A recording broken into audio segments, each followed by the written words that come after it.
Flex Friday. Let's get after it.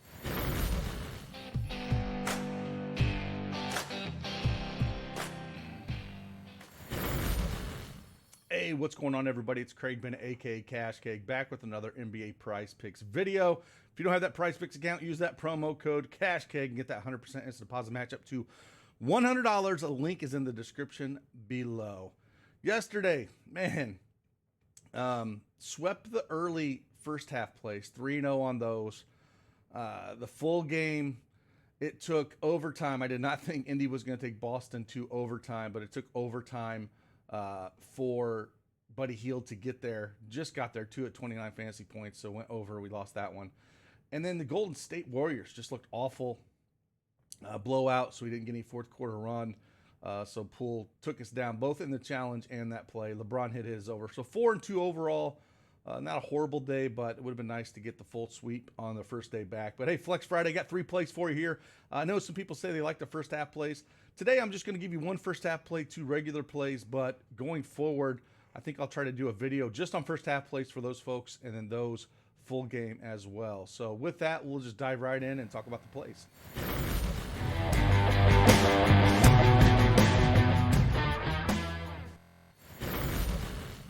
All right, PrizePicks desktop is up here again. We're going to talk about 3 plays for you here. First one I thought was an error.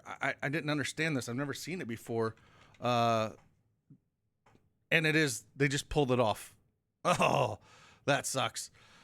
It was DeMar DeRozan under 4.5 free throws made first half. I was really excited about it because I was looking at that, and he hasn't made over 5 free throws in the first half in like 20-some games. So it was like a free square there. So they took that one off. It was definitely an error. It probably meant to be full game. But that stinks on that one. Looks like they're throwing up fantasy score here. I think this is one of those spots where we can look at taking the under on this. Again, DeRozan just doesn't get it going the first half. He just never has. I really wanted the 4.5 free throws first half made, and that was definitely an error by them. I've never seen it before. But I think we could still take some DeRozan plays here first half. I wish this was higher. Again, 11.5. I don't think I will look at it. He did hit a 13 in Orlando there. But if you go back and kind of look at what DeRozan has done overall, he just does not get it going. We've preached about this a lot. So if we look at points, he does a few assists, a few rebounds. He does a little bit of everything, but he just doesn't get it going here in the first half at all. If we look back at points, 11.5, he's cleared that 3 of the last 10 games, played Brooklyn 3 times this year, under each of those 3 times, 11, 10, and 9. So you can look at the under on that one. If we look at points, rebounds, and assists first half against Brooklyn, 14, 6, and 9. So you can take the under on that one. So again, we got 223 over under. Chicago's favored by 2 here. Brooklyn pays at 19th in pace. So it's one of those things where, again, I don't think I want to go. I think I want to go under on him. I wish we would have had that. Looks on the Bull side, Dragic is questionable, but other than that, they're shutting down Lonzo Ball for the season. But I think you could take under on any of these 3, right? We hit the 19.4 in Orlando, but I think these are all viable underplays depending on which one you want. Points. I love it when it's over 12.5, so I can take the under because he doesn't shoot 3, so he basically has to hit 7 shots to get there. 11.5 is a little bit scary, but I do think these are all valuable depending on how you want to go at it. I might lean at fantasy score, but I'll let you know in the comments. I got to dig this a little bit more because I was really planning on taking the under 4.5 first half free throws made. And again, that was an error, and it's crazy that was up there. So that's what we're going to take there. Full game, kind of go over there. We got 2 kind of weird ones here we're going to take. First one we're going to talk about is LaMelo Ball. Now, the reason why I want to talk about him, I was looking at it, All-Star break's over. Kelly Oubre Jr. is probable, and that dude loves to shoot. I think it's going to hurt his opportunities when it comes to shooting because the last 2 games, he shot the ball 19 and 26 times. So having Kelly Oubre Jr. come back, he's been out for a while. He should take some shots away from him. Maybe we get LaMelo Ball still, throwing those dimes out there.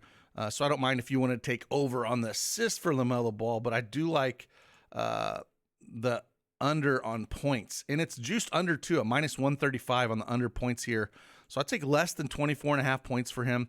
Yes, he's cleared it twice of his last 5 games, 4 out of his last 10. But again, Kelly Oubre Jr. is back, and I think that he's going to take some shot volume away from LaMelo Ball. And again, first game back from the All-Star break. Hopefully he's a little bit rusty. I'm going to go under this 24.5 mark. If you don't like that, like I said, I don't mind taking the over on 9.5 assists either. Maybe, Oubre can hit some shots and help him out, but he's been really, really good on those assists. If we kind of see what he's done the last few games. Juice is on the under on this, though, at minus 135 on assists, just to let you know that. But he's went over it in the last 4 games.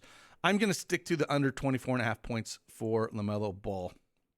And then the last one we're going to talk about here is another value play, plus EV play. We talk about these a lot. We also have our own projections, our personal projections that we use in a model, not just trying to take projections and average them out on the books. We don't do that. We have everything that we pull into our projections. And one thing I will say, if you look at projections across the industry, they did not have Jakob Poeltl projected very well at all. I think he was projected really low, very low owned. We had him projected over 37 fantasy points last night, way above anyone else out there. And he absolutely crushed. He put up like 55 fantasy points. It was one of the plays that I loved. He wasn't on Prizepicks, but he was out there on Underdog, and he was out there on Parlay Play, which we both recommended out there. So, again, if you want to check out our projection set, see what it's all about, you can join us down in there in the Patreon streets and see. Again, we have CSV downloads for different optimizers to pull our projections in if you want to use them, or just use the projections in our projection EV tool, which we take the plus EV and a projection and kind of have 2 different variable matches to see what the play is all about. So this is just more of a plus EV play. I haven't looked at the projection set on Mike Conley yet, but Mike Conley assists going over to Minnesota here. This is a massive juice, minus 140 on the over here. Charlotte is ranked dead last in assists allowed. We have a 241 over.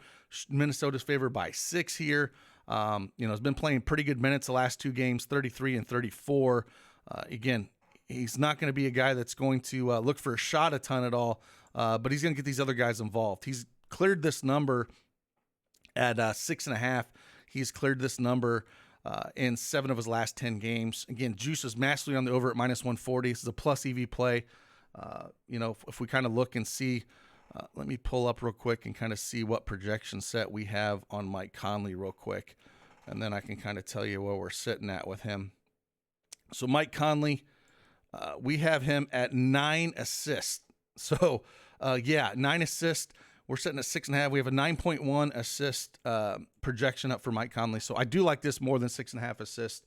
And that is the third and final play that I got for you. So, going forward, I will try to take and pull up first half plays in a video, and then I'll do a couple full game in a video as well if you guys like them. But getting this out a little bit later in the day. It's just about 11:30 a.m. here. But again, appreciate you guys. We'll run back that challenge. Pool screwed us in that challenge. We'll run it back probably tomorrow or Sunday.